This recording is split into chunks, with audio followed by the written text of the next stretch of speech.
Hey everyone, today I'm going to be doing a video on something that is conspicuously absent on my 300 blackout upper here. Now this is the same upper you guys have seen in a ton of videos, and especially recently you guys have probably seen it with a very specific optic. And it's an optic that I've been really enjoying. However, there was something I wanted to be able to do before I reviewed it, and that's put it on another 30 caliber upper. Thankfully, just recently, I was able to get my hands on a PWS 762x39 upper here, and it is currently wearing that optic that I was referring to, and that is the 1:6 ACSS scope from Primary Arms. This one is calibrated for 300 blackout and 762x39. As I said, I've been shooting it a ton on that 300 blackout and only very recently shooting it on this 762x39 upper. I just wanted to make sure it worked between both before doing this video. As I think you'll see throughout this video, it works very, very well. Now at this point, I think I've probably been talking a little bit too much for having something as cool as this in my hands. So let me go ahead and do some shooting real quick, and then we'll get back to talking about this optic.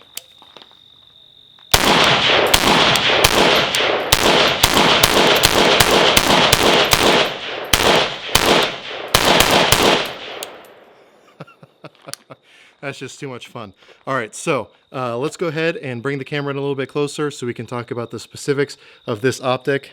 While that thing is still smoking, not sure if that's coming across on camera, but yeah, so let's go ahead and talk about the specifics of this Primary Arms scope. As I said at the beginning of the video, this is the 1:6 ACSS scope from Primary Arms, calibrated for 300 blackout and 762x39. Now, those of you who are subscribed to my channel have most likely seen the video that I did on the Gen 2 version of these for the 5.56. Still really like that scope, still on that BCM rifle that you guys saw in that video as well. I honestly don't plan on putting that thing anywhere else for the time being. And I've been using this one for probably 5 to 6 months now.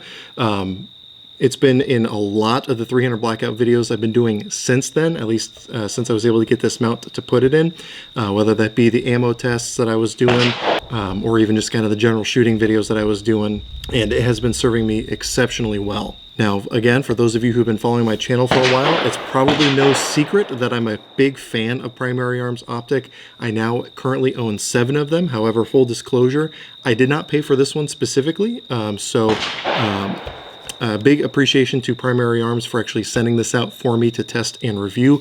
However, I think as you'll see as I go through this video, you're still getting my genuine opinion on this scope. So before I go too in-depth into some of the features of this scope, what I want to do is take this side of the screen and run down some of the specifics of this optic. For those of you who care about those specific numbers, you can pause the video, check out those numbers, but I know for a lot of people they don't want to hear a bunch of numbers rattled off, so I'll let you do that at your leisure. With that said, this does have an illuminated reticle, which is really nice, and something I'll probably talk about later when I talk about battery life, but having that illuminated reticle is pretty cool. As far as the adjustments, you obviously have adjustments for both elevation and windage. Now, just like with that Gen 2 scope I had for 5.56, the dials are not the most crisp clicks in the world. However, I think this one is probably a little less spongy than that 5.56 one I talked about. It does leave, I think, a little bit to be desired. However, when you take into consideration the price that these are coming in at, that is really not a complaint at all, I think, but something that I think should be mentioned. The nice thing is, once you get this thing zeroed with the ACSS reticle, you really don't have to play around with these too much. It's really only getting it initially zeroed that you have to worry about these adjustment knobs. Once you get them set, then you can use that reticle for extended engagement distances, as you'll see later in the video as well. Now, one of the cool things that I discovered on that 5.56 scope that carries over to this one, and kind of going back to that illuminated reticle, is on the windage knob. I don't know if you can see in there something reflective. That's actually another CR2032 battery for this scope. Now, with the advanced microdots from Primary Arms, I've been really spoiled in the past by just being able to turn that scope on, or that optic on, and leave it running. I usually only change out the battery once every 6 months or so. This one you can't do that, and that's again to be expected with this type of optic. If you leave it on, the battery will die. And that's actually something I've run into. However, because this thing has an etched reticle, you can still use it with a dead battery. In fact, the last probably 2 or 3 months, I've been using it with a dead battery with no issue whatsoever. And when I did the extended range shooting that you'll see again later, I keep teasing it, it was without the reticle being illuminated. So it's certainly usable without that illuminated reticle. However, if that battery does die, if you leave it on like I did, and I tend to do with my optics, you do have that extra battery compartment on the windage knob, which is really awesome. So if it goes down in the field, you got a backup ready so long as you maintain that backup in place. Now, I should mention also, it does come with scope covers for both the rear and the front. However, I've taken them off. Typically on a scope like this, you know, being a 1:6 or 1:4, 1:8, somewhere in there, usually only when it comes to the, you know, higher power scopes am I going to have some sort of scope cover, because usually I'm not going to have to use those in a hurry, whereas this is a type of reticle or type of scope that I'm going to have on a gun that I might need for closer engagement distances, and the last thing I want to do is pull it up to my shoulder and have one of those scope caps on, so I just don't even have them on the gun in the first place. This does have the adjustment, obviously, from the 1 all the way to the 6 power. At 1, I don't know if it's a true 1 power. It might be like a 1.1 or 1.2, somewhere in there. But to me, it does near as makes no difference 1 power. I can very easily shoot this thing both eyes open, even at 6 power. So you're not going to run into an issue at that 1 power. And it is a second focal plane scope, so that reticle is going to be the same size, whether it be at 1 power or 6 power, which I know to some people might be a ding against it. However, when it comes to a 1:6, I actually prefer having that reticle be the same size, because obviously that if it is a first focal plane, that reticle is going to scale with the power of magnification. And if I'm up close with someone, or you know, I'm in inside building distances and I have it on 1 power, I want to make sure that that reticle is still really fast and easy for me to pick up, which is really only going to be possible on a variable power scope if it's a second focal plane. If it was a first focal plane, that reticle would be really small and hard to make out. So having it still be that full-size reticle at 1 power is something that I actually really like. And actually, when I was up at Loophole, I was talking about it with them, and they were saying the exact same thing. So it's not just me. But then again, once you're at 6 power, that's when the ACSS scope comes into, you know, where it's going to shine, and that's with its ranging capabilities and its bullet drop compensating abilities. So let me go ahead and talk about this reticle. It is hands down my favorite reticle orientation on the market. Just the whole ACSS line, whether it be the 1:6 style ACSS reticle. Right behind me here, I don't know if you can see it, I have the 4-14 ACSS HUD reticle for 223, and I love that thing. And I also have the ACSS R Grid, which unfortunately they no longer sell, on my Savage bolt action gun. Absolutely love that thing. You guys, if you've seen that video, you know I sing the praises of that reticle a lot. The furthest I've shot with this scope on that 300 blackout is 290 yards, and I was using the Fiocchi 125 grain SSTs, which this gun absolutely eats up. That Faxon 10.5 inch barrel with this scope just put those rounds just stupidly consistently, one on top of the other. I will say that as far as the reticle goes, I did have to hold a little bit higher than what it said it would be for that range. However, given that it is a shorter barrel, I'm dealing with slightly lower velocities, so that's something that you can expect, and why you really need to get out and train with your gun to make sure where things are going to line up and kind of confirm those holdovers. And really, that's something you can expect with any BDC style reticle. This one is obviously included in that. So let me go ahead and cut to that video just so you can see what kind of boring consistency I was able to do at 290 yards with some 125 grain Fiocchi ammo. So normally when I'm testing something like this primary arms 1:6 scope, I normally shoot at a steel target at 240 yards. However, that steel target is currently MIA. However, what that does is it gives us an excuse to shoot at a target I've never done before. I don't know if you'll be able to see it on camera, but right about there is a car tire with a steel target inside of it. My laser rangefinder puts it at 290 yards. However, because of the incline, it's effectively going to be about 300 yards. Now, because of how difficult it is going to be to see on this camera, I have another camera set up zoomed in on those steel targets. I'm going to be shooting some of this 125 grain SST ammo from Fiocchi. I absolutely love this stuff. It shoots extremely well out of my 300 blackout, this 10.5-inch Faxon barrel. So I'm going to take 20 shots at it, and we'll see if I can go 20 for 20. So let's see what we can do.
All right, now I'm gonna have to go back and look at the footage, but I genuinely think that was 20 for 20. Again, I've never shot at that target before, so I'm feeling pretty good. And I can say even with the 6 power, there's more than enough magnification to hit a steel target at that far. So much so to the point where I'd feel comfortable engaging, you know, silhouette-sized targets out to 400 or 500 yards probably with this 6 power scope.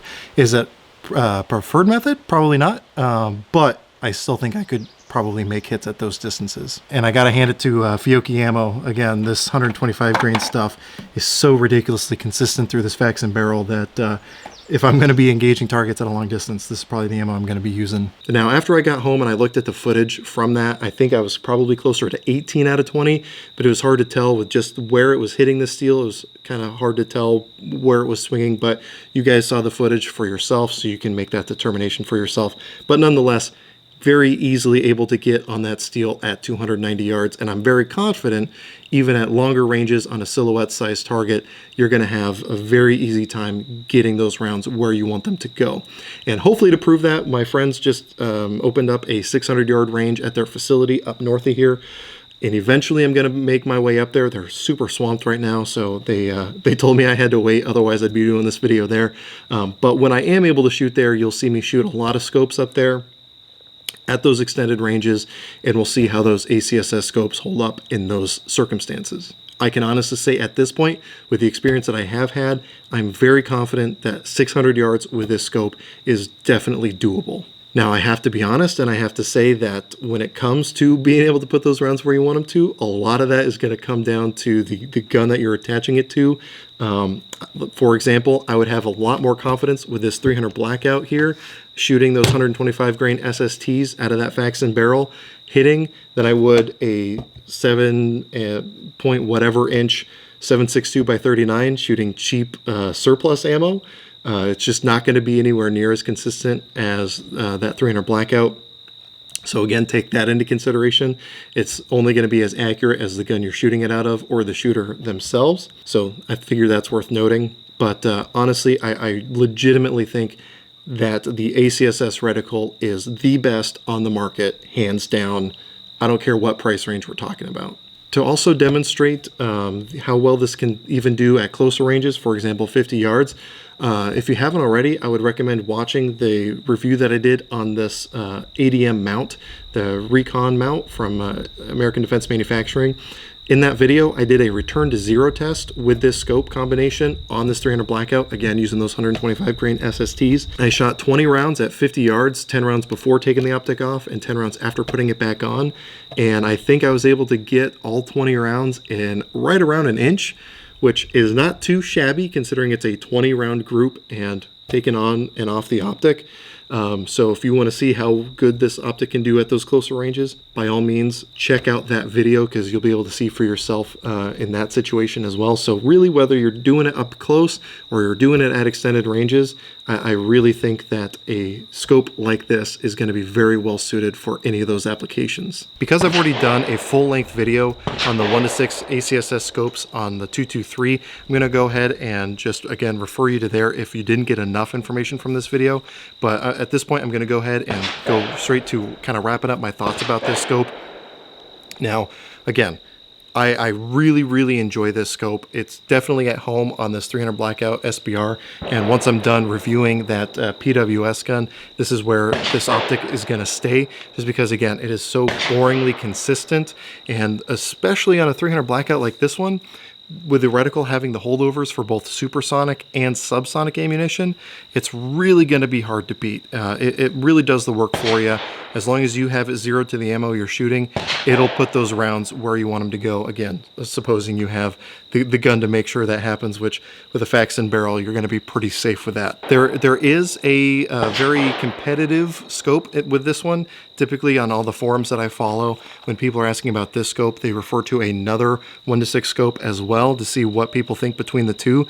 And I can honestly say, this is going to be the one I'm going to choose in this general price range. And even, again, if it was outside this price range, this is going to be the one I'm going to go to specifically because of that the ACSS reticle. But at this point in time, Primary Arms has a lifetime warranty on all their optics too. So there's really no excuse to go with any other companies because, again, I genuinely think that this scope is superior.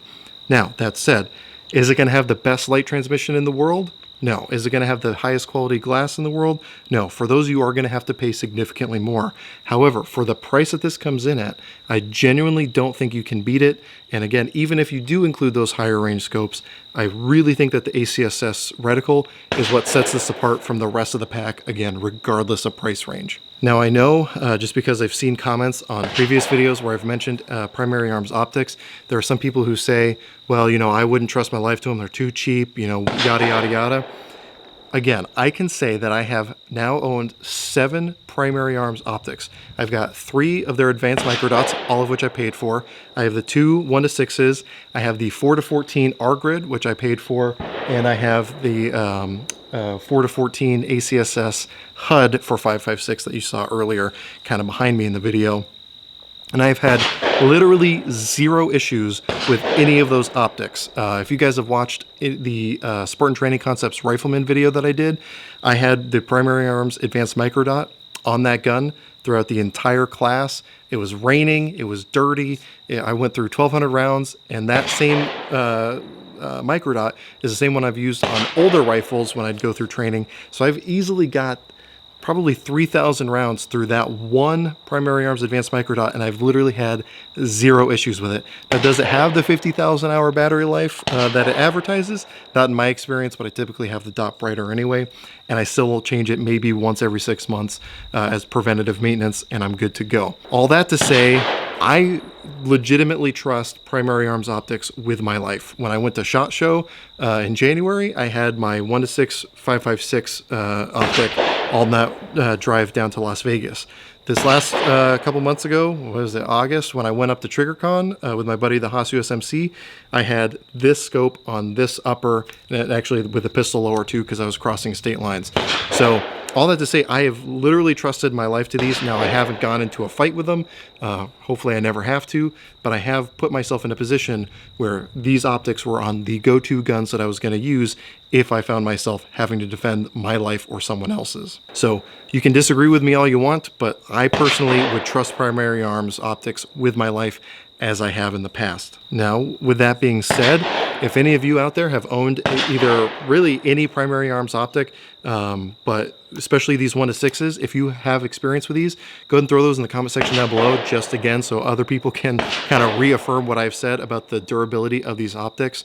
Again, rain or shine, this thing has performed flawlessly for me. But again, I always like to get as much other people's input as possible. So if anyone's combing through these comments, they can get more than just my own personal opinion. The optic mount that I have this in, again, the American Defense Manufacturing Recon mount, has been a perfect pairing with this scope.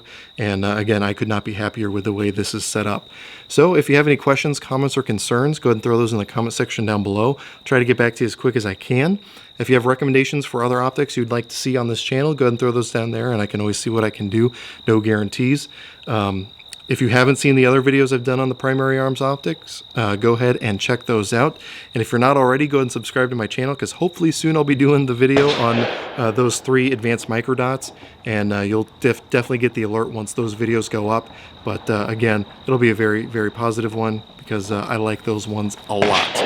But anyway, with all that stuff out of the way, as always, I hope you're able to get something out of this video, and I really appreciate you watching.